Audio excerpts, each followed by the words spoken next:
Good morning बच्चों। कैसे हो आप? शुरू करते हैं आज की क्लास। ट्रेडिशनल टेक्निक्स हम पढ़ चुके हैं और आज हमें शुरू करनी है मॉडर्न टेक्निक्स मैनेजरियल कंट्रोल की। मॉडर्न टेक्निक्स वो टेक्निक्स है जो बहुत पहले से नहीं चलती हुई आई है। अच्छा भैया, ये अभी अभी मतलब अभी अभी इन द सेंस बिल्कुल ऐसे नहीं, बिल्कुल अभी, ठीक है। रिसेंट टाइम में क्या हुई है, इवॉल्व हुई है, ठीक है ना। पुरानी टेक्निक्स को तो यूज करते ही है, नई टेक्निक भी क्या हुई है, रिसेंट टाइम में इवॉल्व हुई है ताकि हम क्या कर पाए, कंट्रोलिंग कर पाए। कंट्रोलिंग की और भी मॉडर्न टेक्निक्स है।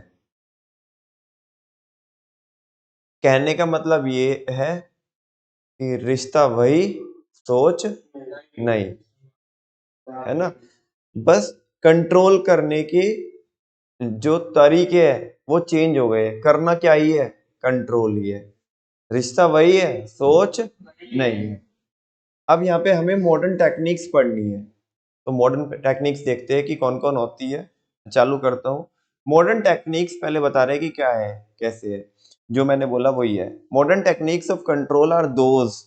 मॉडर्न टेक्निक्स कंट्रोल की वो टेक्निक होती है which are of recent origin, जो कुछ ही टाइम पहले क्या हुई है, ओरिजिनेट हुई है।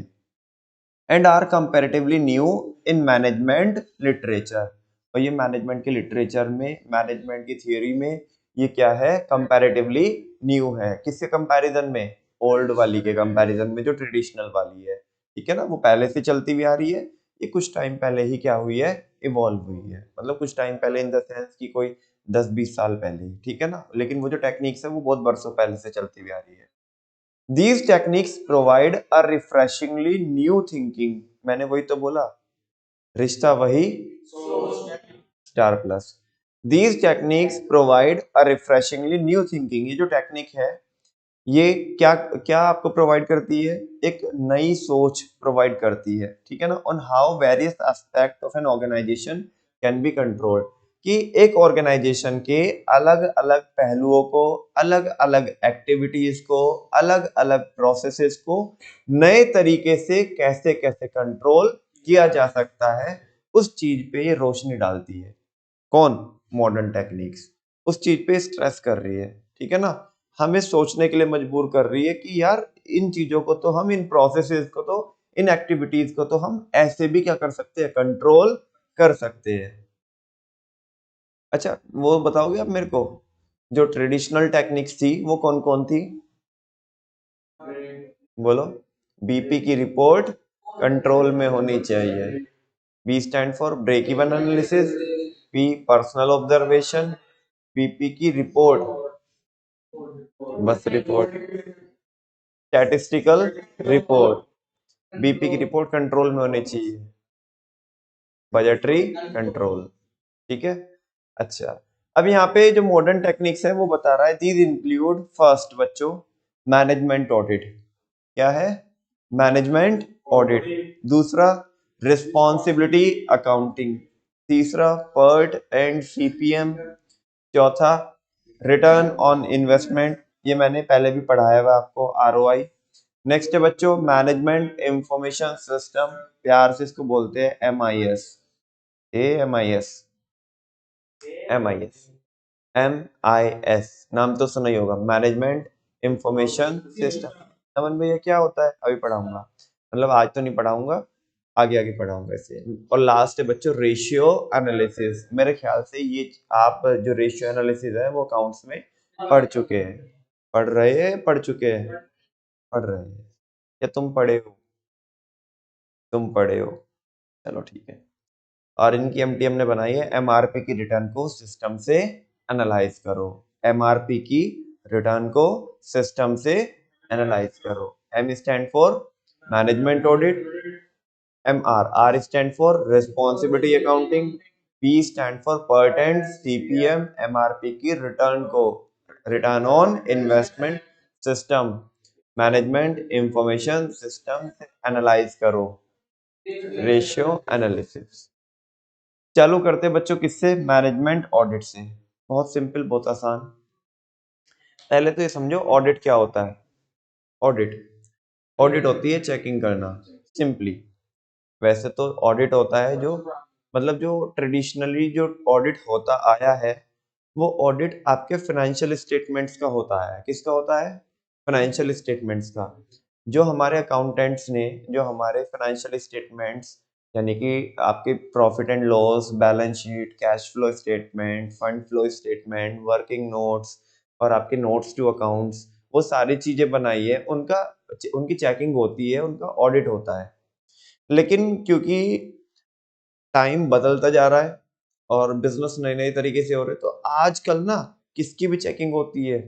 मैनेजमेंट की भी चेकिंग होती है। मतलब मैनेजमेंट का भी ऑडिट होता है। मैनेजमेंट का ऑडिट, अरे मैनेजमेंट सही स्ट्रैटेजी बना रही है क्या, नहीं बना रही है? उनके प्लान्स एंड पॉलिसीज वर्किंग है या नहीं है? जो उन्होंने सोचा था उतने ऑब्जेक्टिव अचीव कर भी पा रहे हैं या नहीं भी कर पा रहे हैं? कहीं ऐसा तो नहीं है वो वाहियात वाहियात पॉलिसीज बना रहे हैं?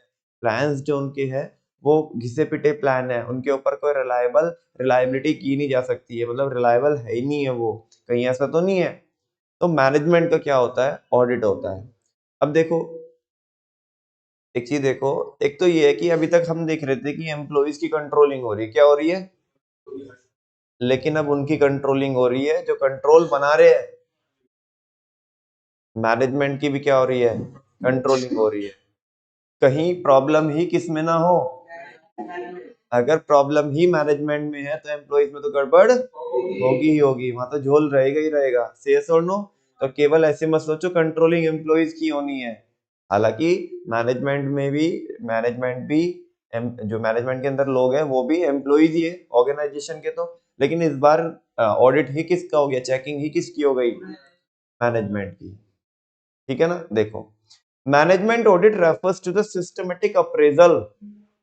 अप्रेजल, ये तो पहले भी सुना हमने वर्ड। अप्रेजल बोले तो इवैल्यूएशन। कह रहे कि मैनेजमेंट ऑडिट एक ऐसी प्रोसेस है जहां पे सिस्टमेटिकली हम क्या करते हैं? इवैल्यूएशन करते हैं। अप्रेजल होता है किसका? Of the overall performance of the management. इस बार किसकी परफॉर्मेंस का अप्रेजल हो रहा है बच्चों? मैनेजमेंट की परफॉर्मेंस का अप्रेजल हो रहा है of an organisation. In other words management audit may be defined as a evaluation. ये एक इवैल्यूएशन ऑफ द फंक्शनिंग, कि मैनेजमेंट कैसे फंक्शन कर रही है, कैसे काम कर रही है, उनकी परफॉर्मेंस क्या आ रही है। ठीक है ना? ये उसका इवैल्यूएशन है। एंड इफेक्टिवनेस, वो कितने इफेक्टिव है ना? साथ में वो कितने एफिशिएंट भी, यहाँ पे नहीं लिखा लेकिन मान के चलेंगे आप, कितने वो इफेक्टिव है, कितने वो एफिशिएंट है management of an organisation. Management function कैसे कर रही है, मैनेजमेंट की परफॉर्मेंस कैसे कैसे आ रही है, वो इफेक्टिव है भी या नहीं भी, वो एफिशिएंट है भी या नहीं भी। इस चीज का इवैल्यूएशन जब होता है, सिस्टमेटिक इवैल्यूएशन, उस प्रोसेस को ही बोलते हैं मैनेजमेंट ऑडिट। क्या बोलते हैं? Management audit. The purpose is to review the efficiency. देखो आगे बोल ही दिया इसने, जो मैनेजमेंट ऑडिट करते हैं हम उसका पर्पस क्या होता है? मैनेजमेंट ऑडिट का पर्पस होता है ताकि हम एफिशिएंसी को रिव्यू कर सके कि एफिशिएंसी बराबर आ रही है या नहीं आ रही है, मैनेजमेंट इफेक्टिव है या नहीं है, and to improve its performance in future period. और अगर गड़बड़ चल रही होगी, झोल चल रहा होगा, तो फिर हम क्या करेंगे? मैनेजमेंट को सजेशन दे करके, बता करके उन्हें कि ऐसे ऐसे यहाँ पे गड़बड़ चल रही है। भाई चेकिंग नहीं करेंगे तो पता कैसे पड़ेगा? चेक करके उन्हें बताएंगे, वो क्या करेंगे? इम्प्रूव करेंगे ताकि ये फ्यूचर में वापस से गलती रिपीट ना। ठीक है? It is helpful in identifying the deficiencies in the performance of management functions. ये हेल्पफुल होती है किसको आइडेंटिफाई करने में, कि मैनेजमेंट में कमियां कहाँ पे चल रही है, या मैनेजमेंट की जो परफॉर्मेंस में कमियां आ रही है वो कहाँ पे आ रही है। ठीक है ना? मतलब जिससे हमारे ऐसी कौन सी कमियां, ऐसे कौन से फैक्टर हो रहे हैं जो मैनेजमेंट को मैनेजमेंट के ऑब्जेक्टिव अचीव नहीं होने दे रहे हैं। एग्जाम्पल के तौर पे बताता हूँ, जैसे टाटा नैनो। टाटा नैनो जब लॉन्च हुई, मतलब बहुत हाइप बनी हुई थी, सबसे सस्ती कार, सबसे सस्ती कार, सबसे सस्ती कार। आई थिंक मैंने आपको वीडियो उसका पहले केस स्टडी भी शेयर की थी। हुआ यूं कि मार्केट में एक बाय डिफॉल्ट मार्केटिंग हो रही थी, सबसे सस्ती कार। मैनेजमेंट का उस पर ध्यान नहीं गया, वो केवल किस में थे कि भाई हाँ, हम तो सबसे सस्ती कार लेके आए, कॉस्ट सबसे कम है तो हमारा प्रोडक्ट तो चलेगा ही चलेगा, लेकिन मार्केट में उस पे टैग ही कोई दूसरा लग गया, सस्ती कार, घटिया कार, ये तो बहुत सस्ती है ना, इसके ऊपर कोई रिलायबल मतलब इसे रिलाई नहीं कर सकता, ये रिलायबल नहीं है, ये इसकी कोई रिलायबिलिटी नहीं है। इस तरह की मार्केटिंग बाय डिफॉल्ट हो रही थी। मैनेजमेंट ने इस पे कोई ध्यान नहीं दिया, चलता रहा। बाद में पता पड़ा कि बाय डिफॉल्ट ये जो मार्केटिंग हो रही थी मार्केट में, ये सही नहीं हो रही थी। ये मतलब हमें लग रहा था कि हमारे लिए अच्छा फैक्टर है, लेकिन ये हमारे लिए एडवर्स फैक्टर बन के रह गई, है ना। ये कैसे पता पड़ा? जब बाद में क्या हुआ, मैनेजमेंट ऑडिट हुआ। समझ में आ रही है? अच्छा मुझे बताओ, टाटा, जहाँ पे टाटा वाले छोटे से छोटा और बड़े से बड़ा प्रोडक्ट इतना हिट करा देते हैं, क्या एक कार को हिट नहीं करा पाए? वो भी जो लोगों के फेवर में थी, है ना, हर एक एस्पेक्ट में, उनके वो प्राइस पॉइंट की टर्म्स में, ठीक है ना, और सारी चीजें मतलब वो उनके उसमें थी, फेवर में थी। समझ में आ रही है ना? फिर भी क्या नहीं कर पाए वो, उसे उस प्रोजेक्ट को सक्सेस नहीं दिला पाए। तो ये चीज का जब उन्हें पता पड़ा, तो उन्होंने अब वो क्या डिसीजन लेंगे, वो क्या डिसीजन मतलब लेंगे, क्या ले चुके होंगे या लिया होगा उन्होंने, क्या डिसीजन लिया होगा कि ये जो मिस्टेक हमने की है इस बार, अगली बार नहीं करेंगे। मतलब मार्केट में अगर बाय डिफॉल्ट कोई मार्केटिंग हो जाए तो उसको हम स्क्रूटनाइज करेंगे, उसको गो थ्रू करेंगे, देखेंगे कि वो हमारे वाकई में फेवर में है या नहीं है। कहीं ऐसा तो ना हो कि हम ही फेवर में मान रहे हो लेकिन वो हमारे फेवर में ना। मैनेजमेंट ऑडिट, इसके एडवांटेज क्या है मैनेजमेंट ऑडिट की? वो है डाइस। क्या है? D stand for deficiencies. अभी तो ऊपर बताया कि लास्ट वाले बुलेट में ही तो बताया, बेटा मैनेजमेंट ऑडिट करोगे, मैनेजमेंट ऑडिट, थोड़ा कोऑपरेट करो, गला साथ में दे रहा है। मैनेजमेंट ऑडिट करोगे तो किसका पता पड़ेगा? डेफिशिएंसीज का, कि कमी कहाँ पे चल रही है। और अगर मैनेजमेंट ऑडिट होगा ही नहीं, मैनेजमेंट किस पे ब्लेम लगाती रहेगी? एम्प्लॉइज पे। एम्प्लॉइज कह रहे हैं अरे तुम हमारे पे ब्लेम लगा रहे हो, अपने आप को देखो, तुम्हारे में कमी है, तुम्हारे में कमी है। मैनेजमेंट को इस बात का पता चल नहीं पा रहा है। क्यों नहीं चल पा रहा है? क्योंकि ऑडिट नहीं हो रहा है, मैनेजमेंट का ऑडिट नहीं हो रहा है। और अगर मैनेजमेंट ऑडिट हो जाएगा तो पता पड़ जाएगा। तो वही तो कह रहा है कि मैनेजमेंट ऑडिट कराने का फायदा ये होता है, इससे हमें हमारी कमियां पता चल जाती हैं। हमें हमारी कमी खुद नहीं कई बार पता चलती, कई बार दूसरे उसकी ओर क्या करते हैं, इंडिकेट करते हैं, तो पता पड़ता है। तो मैनेजमेंट ऑडिट वही काम करता है। It helps to locate present and potential deficiencies. Management audit आपको ये बता देगा कि आज के दिन पे क्या दिक्कत चल रही है और आने वाले टाइम में क्या दिक्कत होने वाली है। अगर तुम्हारा ये हिसाब रहा, ठीक है ना, तो ये आगे आने वाले टाइम में क्या दिक्कत होने वाली है in the performance of management function, management function को की परफॉर्मेंस में। ठीक है, नेक्स्ट है बच्चों, help in improving the control system. सुनो, कंट्रोल बनाने वाले तो यही है, जब यही सुधर जाएंगे तो ओवरऑल जो कंट्रोल सिस्टम है ओवरऑल वो इंप्रूव होएगा कि नहीं होएगा। और अगर मैनेजमेंट में दिक्कत है तो फिर कंट्रोल सिस्टम भी, इसे बेसिकली बोलते हैं बच्चों कंट्रोल एनवायरनमेंट। मतलब जो रूल बनाने वाले हैं, अगर वही रूल तोड़ेंगे तो आप आपके सबऑर्डिनेट से तो क्या ही तो एक्सपेक्ट कर सकते हो। लेकिन रूल बनाने वालों को अपनी गलती नजर नहीं आ रही, कोई तो उन्हें बता दे। मैनेजमेंट ऑडिट की हेल्प से उन्हें पता पड़ जाएगा कि उनकी गलती कहाँ पे चल रही है, वो डेफिशिएंसीज पता चल जाएगी। तो वो अपने आप को स्ट्रॉन्ग करेंगे, जहां जहां पे भी कमियां चल रही है वो उन पे काम करेंगे ताकि वो फ्यूचर में रिपीट ना हो। जब रूल्स बनाने वाले ही या कंट्रोल लगाने वाले ही स्ट्रिंजेंट कंट्रोल्स लगाएंगे, तो मैं आपको पूछना चाहता हूँ ओवरऑल ऑर्गेनाइजेशन में जो कंट्रोल सिस्टम लगा है वो कंट्रोल सिस्टम और ज्यादा रोबस्ट हो जाएगा, नहीं हो जाएगा? बिकॉज मैनेजमेंट ही बहुत ज्यादा स्ट्रिंजेंट बन जाएगी। देखो ये वही कह रहा है, help in improving the control system, कह रहे हैं कि इससे कंट्रोल सिस्टम ही क्या हो जाएगा, इंप्रूव हो जाएगा। कैसे? It helps to improve the control system of an organisation by continuously monitoring, क्योंकि हम लगातार क्या कर रहे हैं, मॉनिटर कर रहे हैं किसकी परफॉर्मेंस को, मैनेजमेंट की।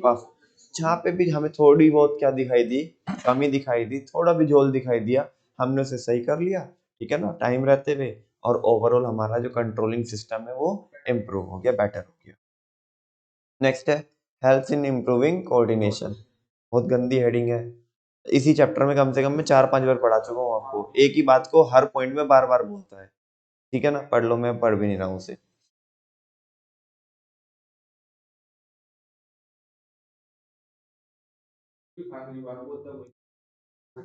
हाँ, ये नहीं कि भाई हर बार कुछ अलग बोल रहा हो, या तो बस वही दो ही बात बोलता है कि वो डिपार्टमेंट के बीच में कोऑर्डिनेशन रहेगा, या स्टैंडर्ड और एक्चुअल में क्या रहने वाला है, कोऑर्डिनेशन बनने वाला है, क्योंकि बड़ी कंट्रोलिंग रहे हैं।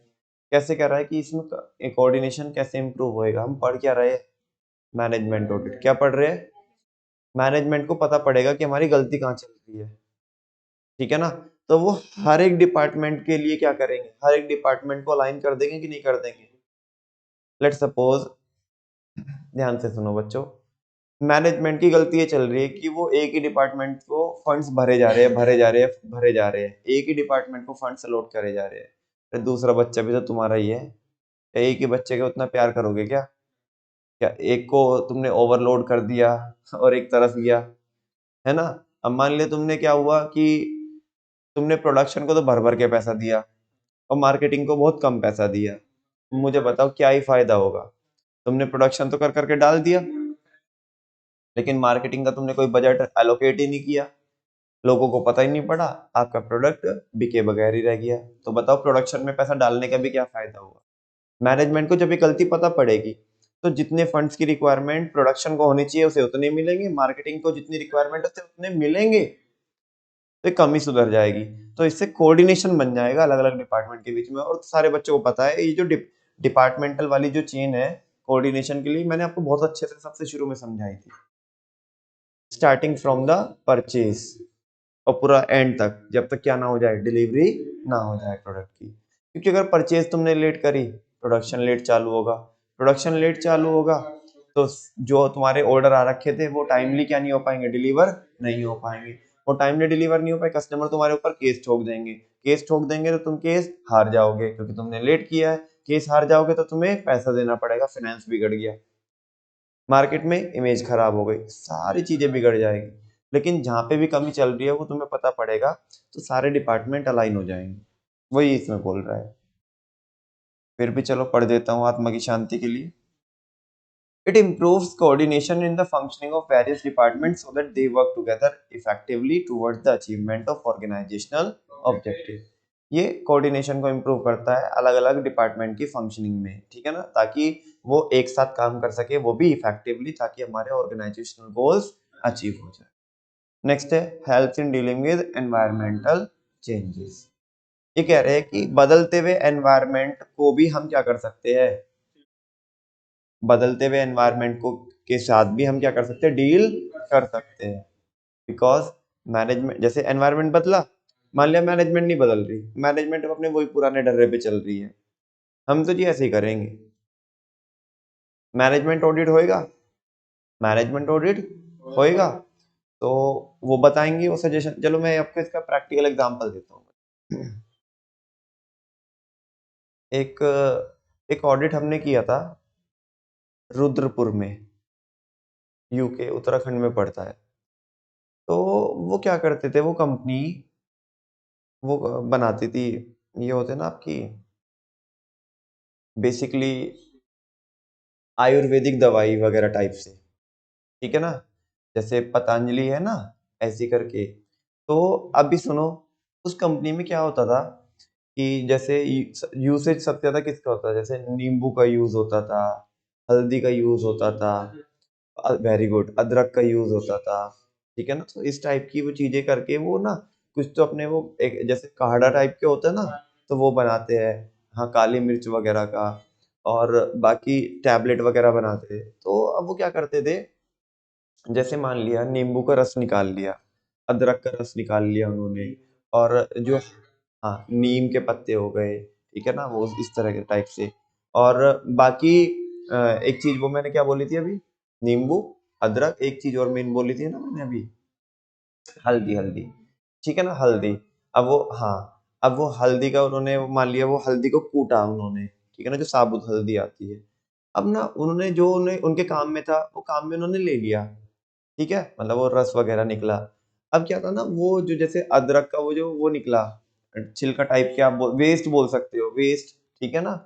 अभी उनको मैनेजमेंट को तो ऐसे लग रहा था कि वो वेस्ट है, तो वेस्ट निकला, या वो जो नींबू के जो छिलके हो गए, ठीक है ना, रस निकाल करके, है ना, हल्दी का जो थोड़ा बहुत बचा हुआ पोर्शन हो गया, इस तरीके से, ठीक है ना, ऐसा करके, और भी दो चार चीजें, तो उन्हें वो फिकवाने के पैसे देते थे, उन्हें वो फिकवाते थे और उल्टा फिकवाने के उन्हें पैसे देते थे। तो जैसे पूरा भर के जाता था, ट्रक वगैरह भर के जाता था कहीं पे, तो वो पूरा वो डंपिंग करके आते थे उसकी, तो उसके लिए उन्हें पैसा खर्चना पड़ता था, ठीक है ना। तो हम ऐसा मैनेजमेंट ऑडिट पे थे हम, ठीक है ना, हम फाइनेंशियल मतलब हमारा फाइनेंशियल ऑडिट नहीं था, वो स्टैट ऑडिट नहीं था, वो हम मैनेजमेंट का ही ऑडिट था। तो हमने उनको ऐसा हम एनालाइज कर रहे थे कि भाई ये चल रहा है, तो हमारी टीम ने मैनेजमेंट को बुलाया और उनको बोला कि भाई तुम ये इतना पैसा खर्च कर रहे हो इस चीज को फिकवाने में, इससे तो उल्टा ये तुम्हारे लिए वेस्ट नहीं है, ये तो उल्टा तुम्हें और क्या जनरेट करके देगा, प्रॉफिट जनरेट करके देगा। तुम ऐसे लोग आइडेंटिफाई करो कि ये जो तुम्हारा जिसे तुम वेस्ट मान रहे हो, ये किसकी जरूरत है, किसके रॉ मटेरियल में काम में आ सकता है। बोले आज तक हमने तो ऐसा कभी सोचा नहीं है। हम कह रहे हमने हमारी टीम ने सजेशन दिया कि जो लोग जो जैम वगैरह बनाते हैं, आचार आचार पापड़ का काम करते हैं, उन लोगों को फाइंड आउट करो। तुमने अदरक का वो जो वेस्ट जिसे तुम वेस्ट बोल रहे हो, ठीक है ना, एक वो मिक्स अचार आता है, बाकी बहुत टाइप के अचार आते हैं, जैसे तुमने देखा होगा, हाँ। तो उसमें तो तुम्हारे लिए भाई ये वेस्ट नहीं है, ये उनको दे के आओ आप, उनको बेचो ये, उल्टा उनके लिए तो वो क्या है, रॉ मटेरियल है उनका, तो वो मसालों में मिक्स होके सब चलता है, खासकर मिक्स वाले में तो सब चलता है। समझ में आ रही है। इनफैक्ट वो जो नींबू के छिलके होते हैं, है ना, उसमें रस होता है, नींबू का अचार होता है तो बढ़िया लगता ही है। इनफैक्ट वो जब नींबू के वो जो छिलके होते हैं ना, वो उसमें प्रॉपर मसाले में वो एक टाइप से वो मिक्स हो जाते हैं, डिप हो जाते हैं, एक टाइम हो जाता है उन्हें, एक कंसिडरेबल टाइम हो जाता है, ठीक है ना। तो वो और भी अच्छे लगते हैं, और मार्केट में वो बिकते भी है, लोग बहुत पसंद भी करते हैं। तुम इन्हें फिकवाने में पैसा दे रहे हो उल्टा, वो तुम्हारे यहाँ से उठा के लेके जाएगा, वो तुम्हारे यहाँ से उठा के लेके जाएगा और पैसा भी देके जाएगा तुम्हें। मान लिया वो तुम्हारे को ये जितना भी तुम ये फिकवाते हो, वो उसके लिए तुम्हें 50,000 रुपए पे करके गया, तुम उल्टा इस पे 15,000 रुपए खर्च कर रहे थे इसे फिकवाने में, 15 तुम्हारे वे बच गए, 50 ये नहीं आ गए, 65 का तुम्हें फायदा हो गया और अभी 15 का तुम्हें नुकसान हो रहा था। समझ में आ रही है। मैनेजमेंट की कमी चल रही थी। तो ये कह रहे हैं सुनो, अब जैसे क्या है कि उन्हें वो कह रहे थे कि नहीं नहीं जी, हमें तो लगता नहीं इसकी ऐसा हो सकता है, मार्केट में कहाँ लोग इसे खाएंगे, ये तो वेस्ट ही है। अरे भाई अब एनवायरनमेंट बदल चुका है, लोग चटोरे हो चुके हैं। हाँ हाँ हाँ, कुछ भी। अब क्या है कि बस मसाले चाहिए, तीखे मसाले चाहिए, अंदर क्या हो कुछ नहीं, उन्हें कुछ नहीं पता पड़ रहा क्या है क्या नहीं है, सब पेल जाएंगे माल, ठीक है ना। तो एक एग्जांपल में बता, अच्छा, हाँ, जैसे तुम भाई साहब मोमोज के एग्जांपल बता रहे हैं, वो खुद एक लल्लन टॉप वाले ने एक मोमोज वाले का एक वो लिया, इंटरव्यू लिया।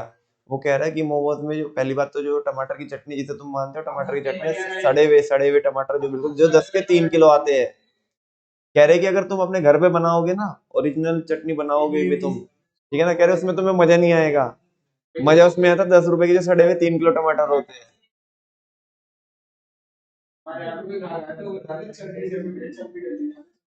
हम्म।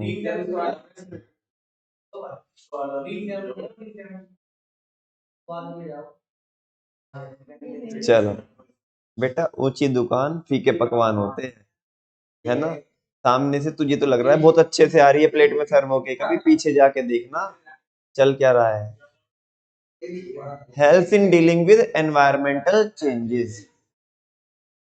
देखो, मैनेजमेंट कह रही थी कि हम तो बहुत बरसों से काम कर रहे हैं, इन्हें ये तो कहीं में यूज नहीं होता है, कहीं में काम नहीं आता, इसे तो फिकवाने पड़ते, वेस्ट होता है। हम कह रहे हैं भैया एनवायरमेंट चेंज हो चुके हैं, लोग चटोरे हो चुके हैं, ठीक है ना, उन्हें वो कुछ भी चाहिए ना, तो अचार वगैरह वो उसमें यूज आता है, लोग खाते हैं उसे, एक्टिव मार्केट एग्जिस्ट करती है मार्केट में। अब एनवायरनमेंट चेंज हो चुका, तो बताओ जब मैनेजमेंट ऑडिट होगा और मैनेजमेंट ऑडिट वाली टीम उन्हें सजेशन देगी, तो बताओ हम जो एनवायरमेंटल चेंजेस हुए हैं उन्हें डील कर सकते हैं कि नहीं कर सकते हैं।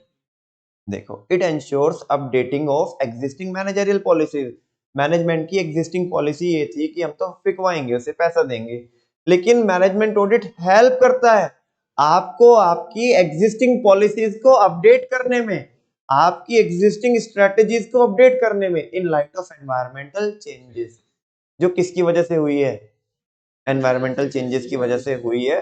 तो जो पॉलिसी आपकी एग्जिस्टिंग थी उनको चेंज करने में मैनेजमेंट ऑडिट क्या करता है, हेल्प करता है। रेफरेंस एग्जांपल के तौर पे लिख लेना यहाँ पे, वो जो वेस्टेज वाला मैंने एग्जांपल दिया, ठीक है ना। लास्ट बच्चों ये सुनो, कंडक्टिंग अ मैनेजरियल ऑडिट में sometimes pose a problem as there are no standard technique for management audit. देखो कई बार बच्चों पता क्या होता है, मैनेजमेंट ऑडिट को कंडक्ट करने में काफी प्रॉब्लम आती है, क्योंकि आज आज भी फिलहाल भी मैनेजमेंट ऑडिट करने का कोई स्टैंडर्ड फॉर्मेट नहीं है।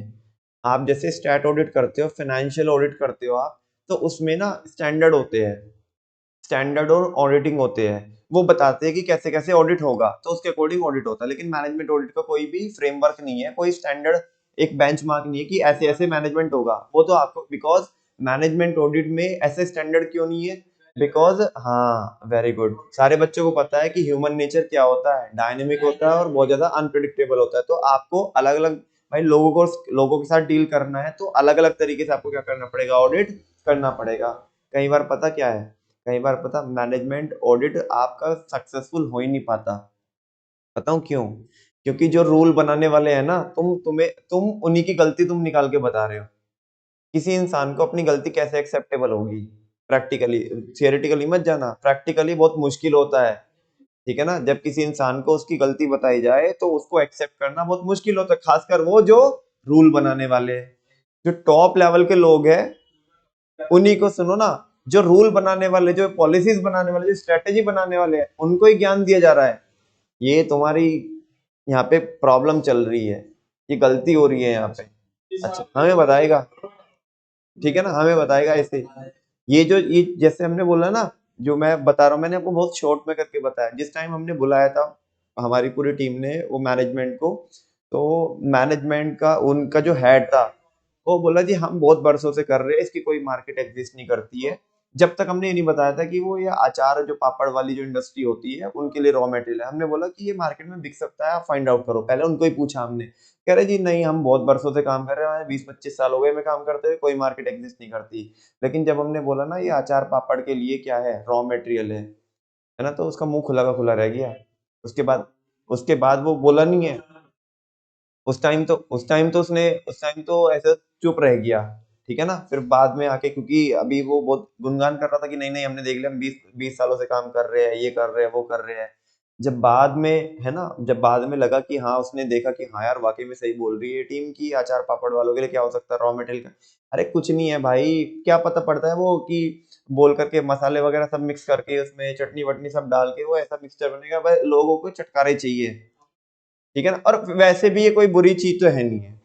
अदरक का हमने क्या निकाल लिया, तुमने रस निकाल लिया, उसका जो बाहर का निकला वो वैसे भी, मतलब ऐसे नहीं कि कोई हार्मफुल है ना। बाद में खुद ही बुला करके पूरी टीम को बोलता है जी फिर बताओ इसकी पूरी वो बनवाओ, स्ट्रैटेजी बनवाओ, कि कैसे प्लान बनवाओ कि कैसे कैसे हम इसे, मतलब इसमें और क्या करें, कि ताकि अभी तो क्या है कि हम थोड़ा बहुत इसे ऐसे छोड़ देते कि अगर ये, क्योंकि हम वेस्टेज मान के हमें तो फिकवाना ही है, तो थोड़ा बहुत अगर ये वो भी रहता है, रिफाइंड नहीं रहता है, तो हम तो, हमें रिफाइंड कराने की जरूरत नहीं, बिकॉज हमें तो फिकवाना ही होता है। लेकिन इसमें थोड़ा और बताओ हम इसे कैसे रिफाइन कर सकते हैं ताकि मार्केट में इसके और अच्छे दाम मिल जाए हमें, समझा ना। तो शुरुआत में जब मैनेजमेंट की गलती बताई जाती है कि तुम्हारी गलती यहाँ पे चल रही है, तो कई बार ये ऑडिट सक्सेसफुल नहीं हो पाता, बिकॉज बहुत मुश्किल टास्क होता है मैनेजमेंट को समझाना, ठीक है ना। खासकर उस इंसान की जो बहुत पहले से काम कर रहा है और उसी की गलती को बताना।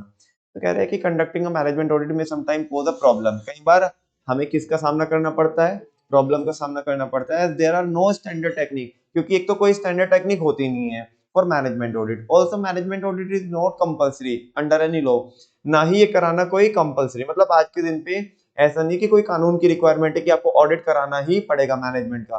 फाइनेंशियल जो स्टैट ऑडिट है वो तो मैंडेटरी है, लेकिन यहाँ पे ऐसा कानून की कोई रिक्वायरमेंट नहीं है। Enlightened managers however understand it's usefulness, जो होशियार मैनेजर होते हैं, है ना, जिनको दीन दुनिया का पता है, कह रहे हैं कि वो समझते हैं इसकी यूजफुलनेस, वो कराते हैं ऑडिट की, भले ही हमारी गलती निकालेंगे, कोई बात नहीं, हम अपनी गलती निकलवाएंगे क्योंकि इससे हमारा ही फायदा है, ठीक है ना, in improving the overall performance of the organisation. लेकिन जो जो लोग ईगो पे ले जाते हैं वो अपनी गलती नहीं सुनेंगे, उस केस में मैनेजमेंट ऑडिट आपका सक्सेसफुल नहीं हो पाएगा, ठीक है ना, क्योंकि वो मैनेजर्स बोलेंगे ना, जो सुपीरियर लोग हैं वो बोलेंगे ना हमें मतलब था बिल्ली 20 की बच्चे 40 की, हम बहुत टाइम से ऑपरेट करते हैं, ठीक है ना, वैसा। समझ में आई बच्चों बात? तो एक टॉपिक आज हमारा कंप्लीट हो गया, कौन? Management audit. कल हम पढ़ेंगे रिस्पॉन्सिबिलिटी अकाउंटिंग, और एक और पढ़ेंगे हम पर्ट में चालू कर दूंगा, पर्ट एंड सीपीएम थोड़ा समझने जैसा है, अच्छा है टॉपिक, ठीक है ना। थैंक यू वेरी मच बच्चों, आज इतना ही करते हैं, बाकी कल करेंगे।